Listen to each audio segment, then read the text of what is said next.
So today we're going to be talking about the masked magician and why, in hindsight, I don't think it was a big deal. Now, you tend to hear this from magicians that grew up in the 90s, where the masked magician became a very popular figure in our world. If you're not familiar with this, you were probably sperm at the time, of which case, fuck you for being so young. But the masked magician was part of a television special in the late 90s that involved revealing some of the most popular tricks around the time. Now, at the time, there was a lot of hullabaloo about what he was doing, what he was showing, what he was revealing. But now, looking back on it, I don't think it really mattered that much. To this day, people say, oh, the masked magician was awful. He ruined magic. Did he?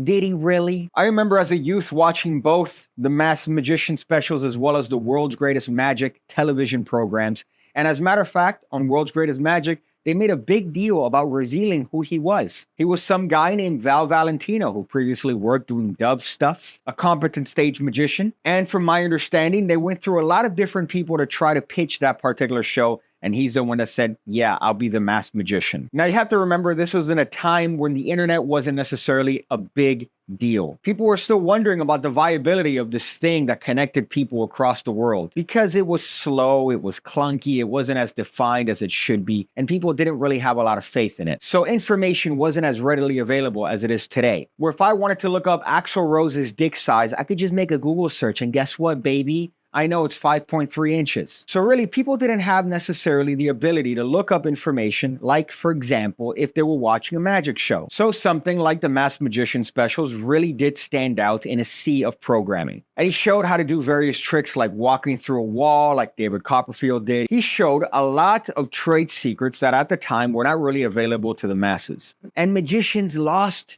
their minds. They were upset, they were up in arms. They really wanted to wrangle in on this guy because he was showing the secrets. He was going to kill magic. Nobody was ever going to take magic seriously ever again after these television specials. As you can see, that prediction didn't necessarily come true. Now, the same production company made a pro wrestling expose during the same exact time. And again, look at pro wrestling today. It's thriving, baby. Same thing with magic. Magic is more mainstream now than it's ever been. We have magicians going on AGT on a regular basis. We have magicians winning these contests on television. So the overall impact of the Masked Magician specials really wasn't a big deal looking back on it. I would even go as far as saying that it helped magic. Anytime you get mainstream attention on something as niche as what we're doing, it really brings attention not only from people en masse, but it brings attention to those that are more likely to help the art form push forward. Potentially new magicians. Now, if you go on Facebook or other magic forums, you're going to see that every single time people have pretty much the exact same argument, which is this access to information, this newfound access is going to ruin magic because people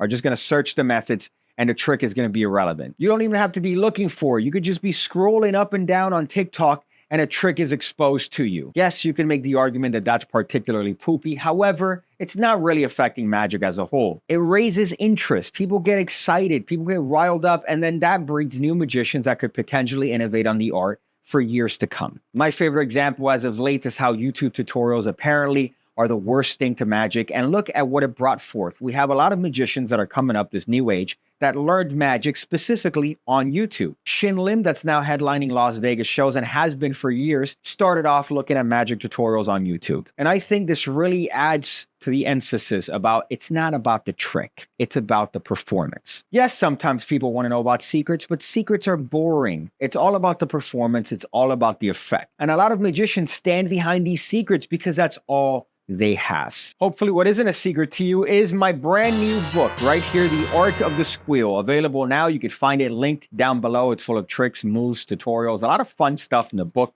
I'm sure you're going to enjoy it. Rave reviews so far. So pick it up down below. Or why don't you just swing your way to the PigCake Magic Academy, the home of over 1,400 videos going over card stuff, coin stuff, everything you need to become the best magician you could possibly be. Again, a 7-day free trial is available down below by just clicking on the link. Check it out. There's this stupid idea that preventing people from access to certain secrets is going to hold down the art. It reminds me of that old Marshall Brodian line where he would say, magic's easy when you know the secret. No, it's fucking not. I would argue magic is harder once you learn the secret because now you have to do the fucking thing. I think the showing of magic in any capacity is good overall for the art. It reminds people of the existence of our little thing, and some of those people, as a matter of fact, are going to go on and become the next greats. Of course, you might disagree. Leave it down in the comment section below. The farm engagement. So some advice at the end of the video. I always like to give advice because imagine you've just heard me talk about magic for a long time. Why not actually get something that's going to help you in your real life? I've ran out of things to talk about because everything around me I've used technically. I always talk about things that you carry. And I love this. I recently started carrying a knife on me, and you would be surprised as to how many times you use this on a daily basis, whether or not it's to cut things, to move things, the pry things. It's always great to use and have on you. I have a YouTube channel that I watch on a daily basis called Wrangler Star that talks a lot about knives. This is a shitty knife. This is a really bad knife. I'm not going to get into expensive knives because, well, I can't afford it. You should buy my book.